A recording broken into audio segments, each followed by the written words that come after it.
Bismillahirrahmanirrahim. Assalamualaikum warahmatullahi wabarakatuh. Tuan-tuan dan puan-puan, nama saya Profesor Dr. Muhammad Tajuddin. Dan pada video kali ini saya nak mengulaslah sedikit tentang isu seorang pekerja restoran telah dibuang kerja hanya kerana dia memakai palang ataupun cross di lehernya. Jadi di sini kita lihat bahawa pembuangan kerja atau pekerja ini daripada majikan restoran tersebut adalah sesuatu yang menyedihkan kerana sebenarnya ia tak ada kaitan langsung dengan Islam. Tetapi puncanya adalah apabila beberapa netizen yang jahil tentang Islam cuba nak jadi lebih Islam daripada Islam, membawa-bawa cerita bahawa orang yang bukan Islam tak patut menyediakan makanan kepada orang Islam. Jadi saya agak sedih apabila orang-orang Islam yang sebegini kononnya nak menjadi cukup iman dan warak dan sebagainya, tetapi kejahilannya tu tidak diambil kira. Jadi kita sekarang boleh membuat kajian sekejap je dengan memetik 2-3 keyboard dan mendapatkan maklumat daripada beberapa sumber.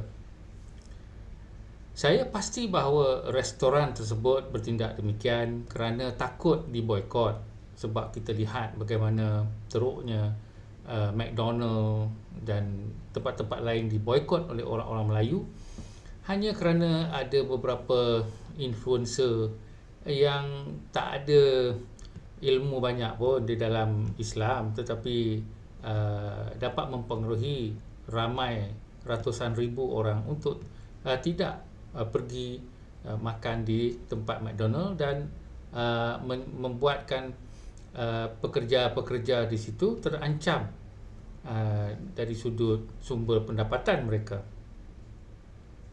Di sini kalau kita lihat ataupun rujuk dari sudut internet, dan saya pun telah membuat satu rujukan saja apabila saya berjumpa dengan satu website dan jawapan daripada seorang syekh yang bernama Syekh Ahmad Kuti.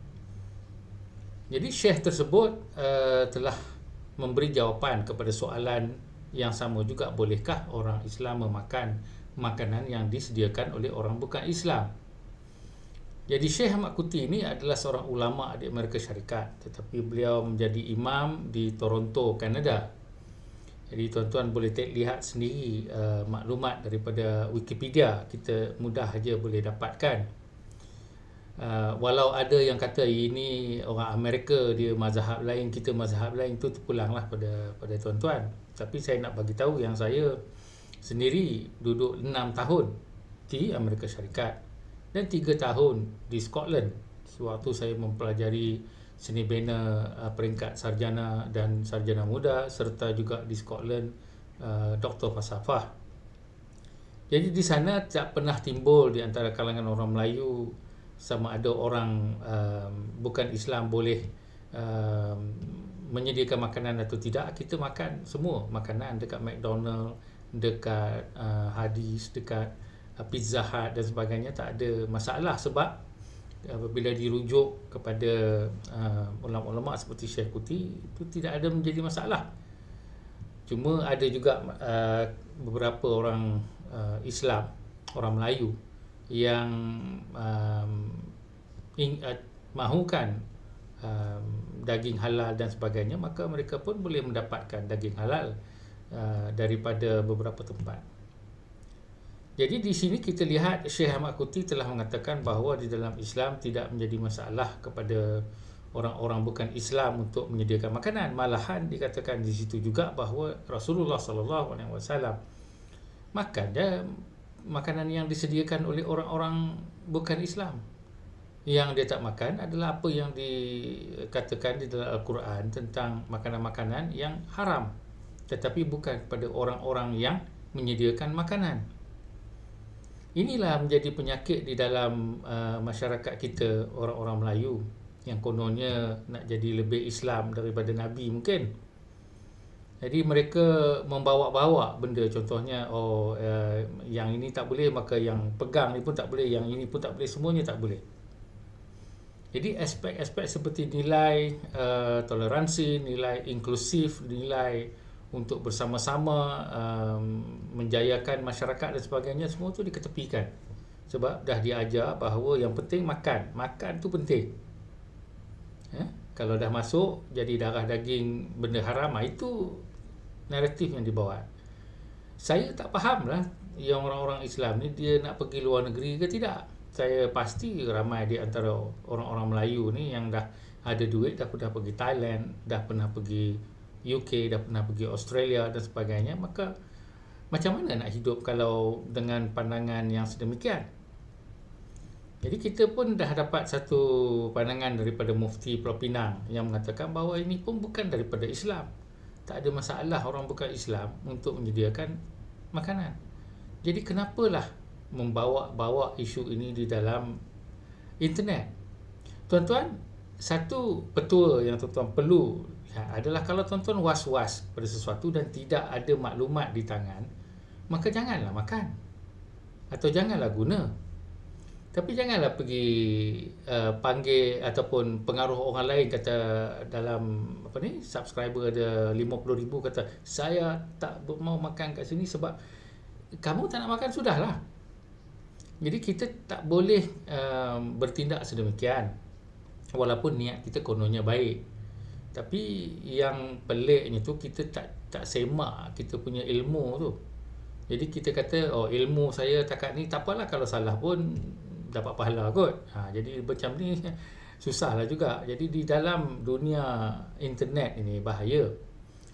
Satu benda yang kita buat boleh mengakibatkan implikasi yang cukup besar tanpa kita sedari dan tanpa kita ingini pun. Tapi selalunya sebab kita nak populariti, maka kita menggunakan internet ni dengan cara salah. Kita tak tahu yang bahawa kalau benda yang kita cakap tu, walaupun kita tak tahu, dah jadi fitnah.